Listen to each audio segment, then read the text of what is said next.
My mom and sister were hosting Grandpa's 90th birthday. My husband leaned in and whispered, "Get your bag. We're leaving. Act like nothing's wrong." I thought he was being dramatic until he locked the car doors and said, "Something's very, very wrong." 5 minutes later, I called the police. I hadn't seen most of these people in 5 years, some longer. A few I was pretty sure I'd never met. Someone handed me a plastic flute of champagne. A kid ran by holding a paper plate like a steering wheel.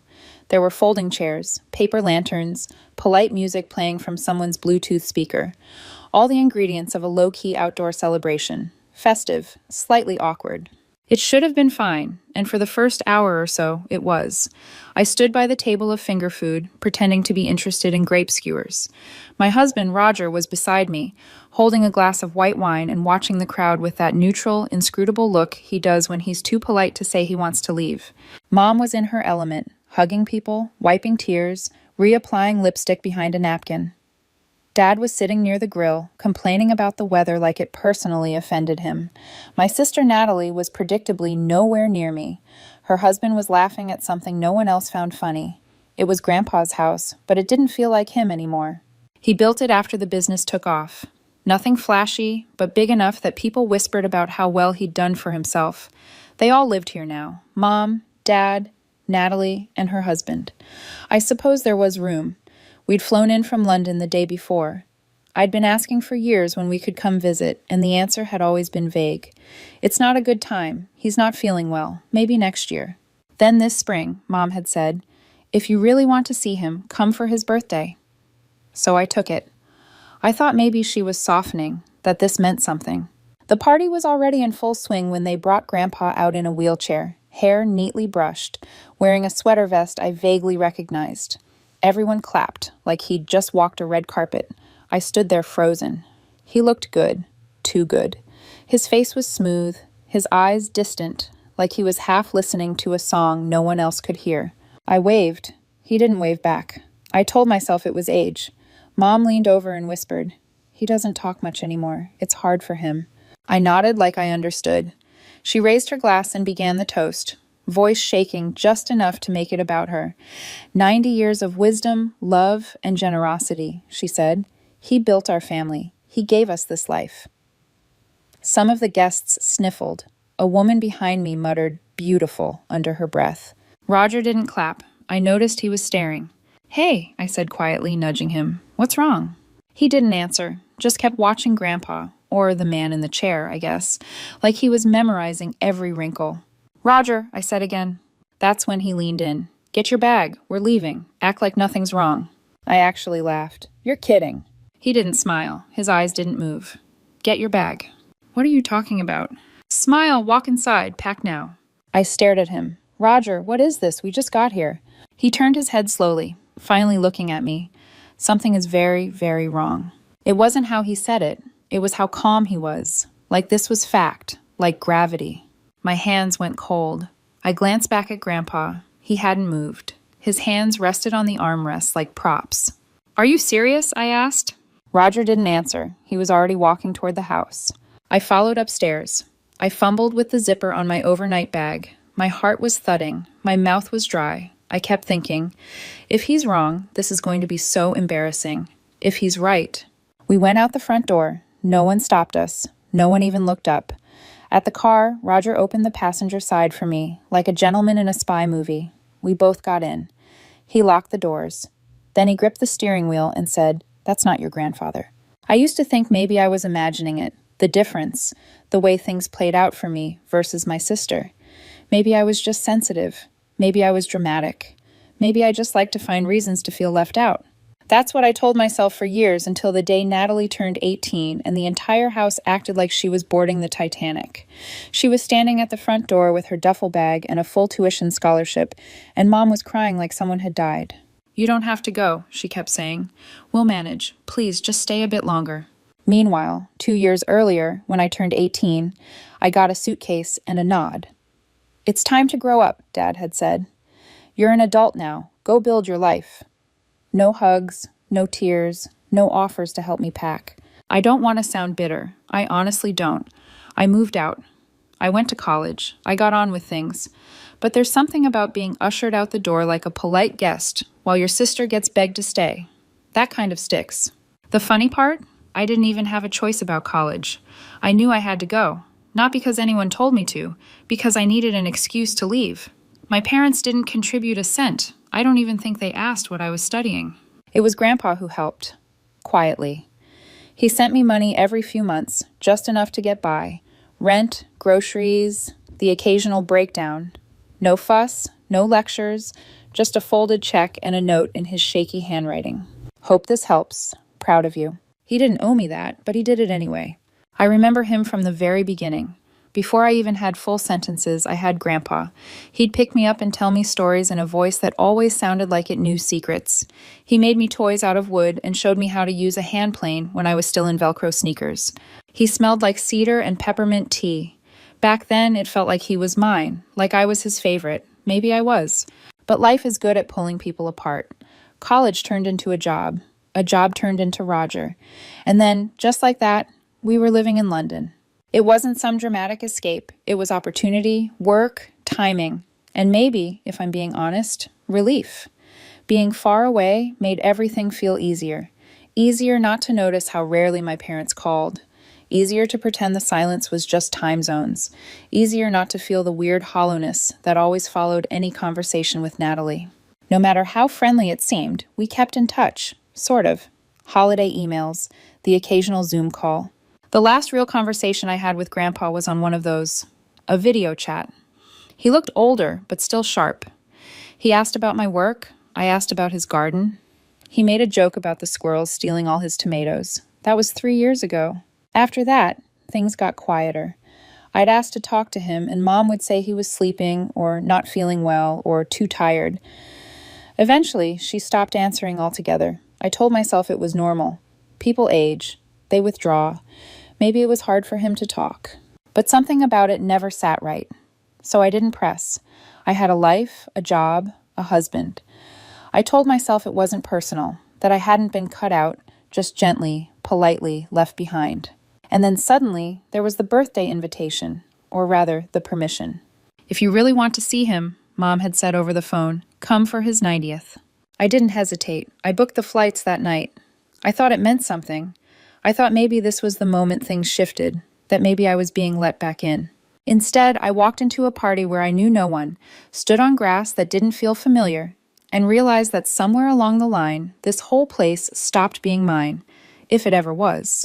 They all lived here now. Mom, Dad, Natalie, her husband. They'd absorbed the house like it was a natural extension of their closeness, their real family. I was just visiting, the outsider. I kept telling myself it was in my head, that I was projecting, that I was being dramatic again. But then Roger leaned in and said, get your bag. And nothing felt imaginary anymore. We sat in the car like we'd just committed a crime, or maybe like we'd just escaped one. I couldn't tell the difference yet. Roger was gripping the steering wheel like he was waiting for it to bite him. His knuckles were white. I was still frozen halfway through buckling my seatbelt, like if I didn't click it all the way, none of this would be real. What do you mean it's not him? He didn't look at me. I mean, it's not your grandfather. That's what? What are you talking about? I'm serious, he said, calm but not kind. That man in the wheelchair, that's not him. I stared at him like he'd suggested the cake was made of uranium. You think someone, what? Put on a mask? Like some Scooby-Doo villain? Not a mask, his ears are different. I blinked. His ears. Roger finally looked at me. You don't get it. I remember faces, every detail. I have since I was a kid. I can sketch a person I saw once at a train station in 2009. I don't forget faces, or ears. That's not your grandfather. And just like that, my stomach turned to water. I wanted to laugh, not the ha-ha kind, the unraveling, high-pitched, slipping off a cliff kind. I pressed my hand to my face. My brain tried to logic its way through it. But what else could it be? Who else could it be? Roger looked back at the house. Your uncle? What? Didn't you say he looked a lot like your grandfather when he was younger? I did. I had. He did. But that was years ago. And besides, my uncle? He wasn't around, was he? He hadn't been at the party, hadn't said a word. Plus, oh my God, I whispered. He was wearing glasses. And a beard. Probably makeup.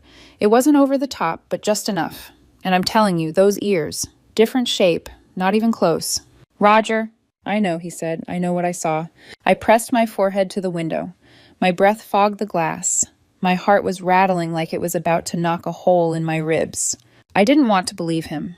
I wanted to go back to when this was just a weird party, and I was the uninvited guest, the disappointment daughter, the out-of-town stranger. That version of reality felt so safe. Then, where is he? Roger didn't answer. Where is he? I felt the question ripple through me like a fever breaking. Where is Grandpa? Suddenly, everything tilted. The awkward toasts, the crying, the half-empty guest list, the way no one let me get close to him, the way he never spoke, the way they shut me down every time I tried. I haven't talked to him in 3 years, I said out loud. Roger glanced at me. What? I swallowed. 3 years. The last time was over Zoom. He looked tired. Then Mom said he was too sick to talk. Every time I called, it was, he's resting, or he had a rough night. I thought I was just being dramatic, but now I wasn't sure I hadn't been screaming into a void this entire time. Okay, Roger said. I think you need to call someone. I stared at him. You mean the police? He nodded once. If we're wrong, we're not. I didn't move. I didn't breathe. I was picturing the look on Mom's face when I left. That tight little smile that didn't touch her eyes. The slight shake of her head, like I'd dropped uninvited into my own life. I'm going to ruin everything, I whispered. Victoria, Roger said gently, you're not the one who did that. I reached for my phone like it weighed 1,000 pounds. My thumb hovered over the screen. And then I called. The police arrived faster than I expected. 2 officers, plain clothes, quiet. They spoke to us outside the car. I told them what I could, which wasn't much, and made it sound as sane as possible, which wasn't easy. I know this sounds strange, but I believe someone is impersonating my grandfather. I don't know where he is, and I think something's wrong. They asked questions. Calm ones. The kind that feel like traps, even when they're not. Then they nodded and walked up to the house like they were delivering a package. I stayed in the car watching. The party didn't stop right away. No one screamed. No one ran. It was worse than that. Everything just dimmed, like someone turned the dial on reality down by a few notches. People still held glasses, still smiled, but their eyes were darting now, their shoulders tighter. The officers began pulling people aside. I saw one of them speak to Mom. She looked like someone had told her the wine was corked. Then she got defensive, gesturing, shaking her head. Her mouth moved fast, but her hands didn't. She wasn't touching anyone, not even Dad. He stood off to the side, staring at the hedge like it held answers. I watched them talk to the man in the wheelchair. He didn't say a word. Then they must have asked for ID. Mom went inside and came back with something. It changed nothing. Then the officers knelt again, talked low. They carried that professional stillness, calm, composed, unreadable. Then one of them stood and walked away. The other stayed. Eventually, the man in the wheelchair looked up and said something. Just a few words. Then he nodded. It wasn't over, not even close. An officer came back to the car. Can you stay nearby? We'll contact you soon. Is it him? I asked. Is it my grandfather? We're still confirming some things, but you know it's not him. He didn't answer that. We'll be in touch. Then he walked away. I sat there feeling every second pressed down on me like, wait, where is he? Where is he? That night my phone rang again. How could you? Mom. Furious. Crying or screaming. I couldn't tell the difference. You called the police on us. On your own family? You think you're better than us because you moved away? I tried to speak. I couldn't. You don't understand. You weren't here. You didn't see what it was like. We did what we had to do. For him. For all of us. What did you do? I asked, voice breaking. Where is he? You don't get to ask that. Not now. Not after what you've done. Where is Grandpa? Silence. Then a click, and the line went dead. When the police came to our hotel room door the next morning, I thought I might throw up. Not because I was scared of them, though there was that too, but because part of me was still hoping Roger had just snapped, misread something, got carried away. Mistaken ears, mistaken identity, mistaken everything. But they didn't come to arrest us or question us. They came to tell me that my grandfather was dead, had been for 3 years. They didn't say it like that, of course. They were calm, professional. One officer did most of the talking while the other watched me like I might bolt. There's been a voluntary statement made. The family reports that Mr. Ellis passed away in March 2022. They claim it was natural causes. The body was privately buried. I sat down. I couldn't feel my legs anymore, or my fingers. We're treating this as an open investigation until the coroner can confirm the circumstances of death. The words bounced off me like raindrops on a locked car. I heard them. I just didn't absorb them. 3 years. 3 years. And I'd been sending birthday cards. I'd been asking for Zoom calls. I'd been wondering if I'd done something wrong. If maybe Grandpa was mad at me for moving away. If maybe he was just tired, just confused, just too sick to talk. No, he was gone. They didn't even tell me. They didn't tell anyone. I barely remember what I said to the officers. I think I asked if he suffered. They said they didn't know yet. I think I asked if the man at the party was my uncle. They nodded. I wanted to scream, or hit something, or crawl into a hole and never come out again. Instead, I said thank you, like a good girl, like a polite idiot. The news started to trickle out online a few days later. At first, it was just whispers, Reddit posts, a local gossip blog, but then someone uploaded a video, grainy, shaky phone footage of the birthday toast, of my mother wiping her eyes, of my grandfather, no, not him, pretending to listen as if it were all real. This man died 3 years ago. His family threw him a 90th birthday party. Anyway, he was played by someone else. The internet did what it always does. It laughed. Then it speculated. Then it tore us all to shreds. I didn't read the comments. Not after the first 20. Apparently, I was everything from an accomplice to a narcissist to an ungrateful brat who should have just let her family cope in peace. People had opinions. People always do. Then came the call from the lawyer. Not their lawyer. His. Grandpa's. Victoria, I've been trying to reach you for some time. I nearly hung up. Your grandfather left his estate to you. The house, the business assets, the remainder of the trust. Everything. I stared at the floor, at the stupid grout line in the kitchen tile that never quite lines up. My throat went dry. This wasn't a secret, he added gently. He told your mother, your sister, years ago. And suddenly the pieces clicked. The lies, the secrecy, the fake parties, the man in the wheelchair. They hadn't just been hiding his death. They'd been hiding it from me. Because if he was dead, the estate was mine. And if I didn't know, they could keep living in his house, keep using his money, keep pretending I didn't exist. I called my mom. I didn't know what I wanted. Answers, maybe. She picked up on the second ring. How dare you? Her voice shook with fury. Not grief, not shame, rage. You called the police on your own family. You humiliated us. You have no idea what you've done. I tried to speak. She didn't let me. You weren't here. You don't know what it was like. You left. You gave up on this family. And now you swoop in and act like some hero. Where is he? I interrupted. Silence. What happened to him? What did you do with his body? You don't get to ask that, she said coldly. You weren't there. I asked every year, I said. You lied. Every time. We were protecting him. Protecting you. He didn't want a big deal made of his death. He wanted peace. I laughed. Actually laughed. Came out cracked and bitter, like something broken under pressure. You didn't protect him. You looted him. That's when she hung up. Weeks passed. The investigation moved slowly, then faster. There were statements, interviews, subpoenas. Eventually, the coroner confirmed what my family had claimed. Natural causes. My grandfather had died in his sleep. No trauma, no poisoning, no violence. Just an old man's quiet end.